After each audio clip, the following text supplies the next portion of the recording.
Chapter 1. The spark ignites.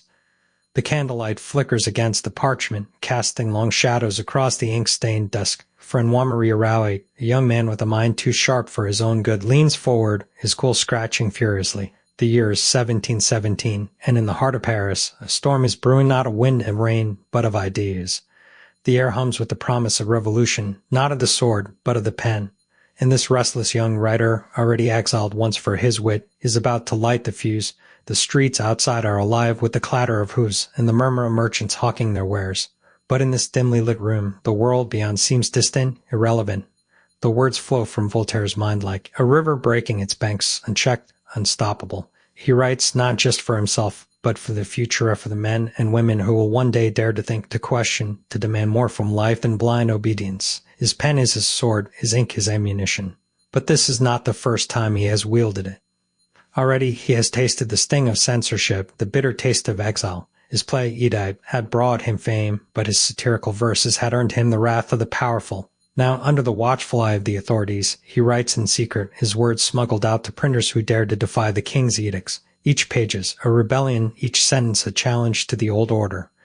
And yet, for all his defiance, Voltaire is not yet the man he will become. He is still learning, still honing his craft, still discovering the full measure of his own voice. But the spark is there faint at first, but growing brighter with every word.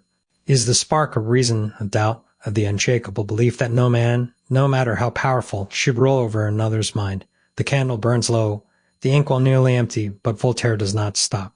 He cannot.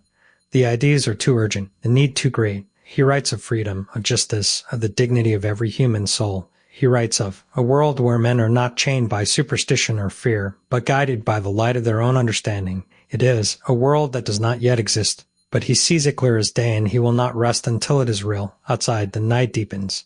The city sleeps, unaware of the revolution unfolding in this quiet room. But soon the world will wake to the sound of Voltaire's voice. Soon the spark will ignite, a fire that will burn across Europe, across the centuries, a fire that will never be extinguished.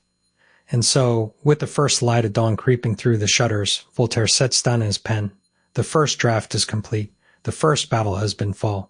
The war for reason has begun. But this is only the beginning.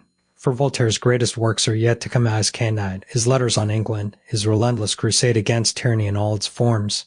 The road ahead is long, the enemies many, the sacrifice is great. But Voltaire is ready. He has tasted the sweetness of truth, the exhilaration of defiance, and he will not be silenced. The spark has ignited. The symphony of reason is about to begin.